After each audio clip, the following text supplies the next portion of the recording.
My dad would take me to JPL when I was little. They had the open houses there. And that was really nice just because I got to see that perspective. I remember there was a time when I went to JPL and there was actually a female engineer working there. And I said, wow, like, if she can do that, then why can't I? So that really helped me see that, I could work at NASA someday. She's doing it, why can't I? 870, right turn and work east. Descend to 10-5. 5. My name is Steffi Valkov, and I am a flight operations engineer at NASA. Comex 256. S870, IP inbound 9,500. My background is in aerospace engineering. I got my bachelor's at Cal Poly Pomona, and I always really wanted to work at NASA. So as a flight operations engineer, what I do is I am part of a team that organizes flight tests. So my project is called UAS Integration in the NAS. The goal of UAS in the NAS, it's in the name, is to safely integrate unmanned aerial systems into the national airspace. So what that means is that UAVs like Icana can fly with other commercial airlines and smaller aircraft.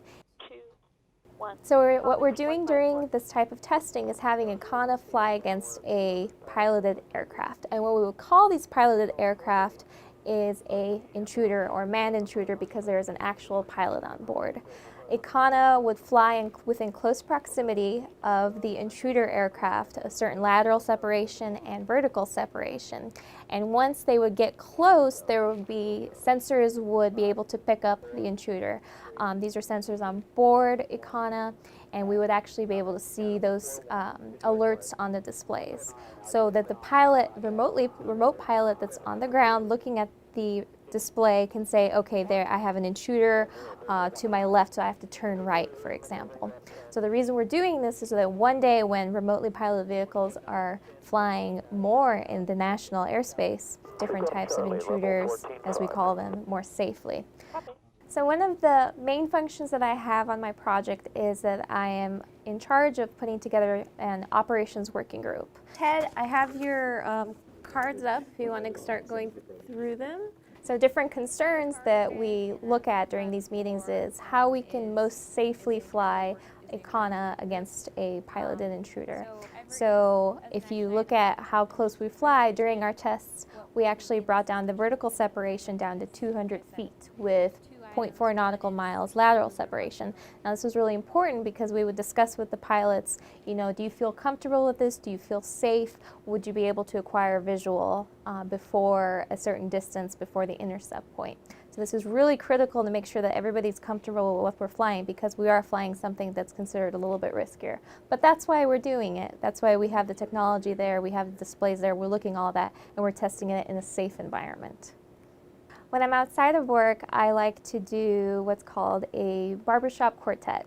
And I'm actually in an all-female group. And 3 of the 4 members actually work here at NASA Armstrong. Oh, say, can you see by the dawn's early light? A lot of times we like to sing at work events. So if there's like a big event going on and they need us to sing the national anthem, for example, we get together, we practice, we do it in the barbershop style, and then we go and we sing together and we perform.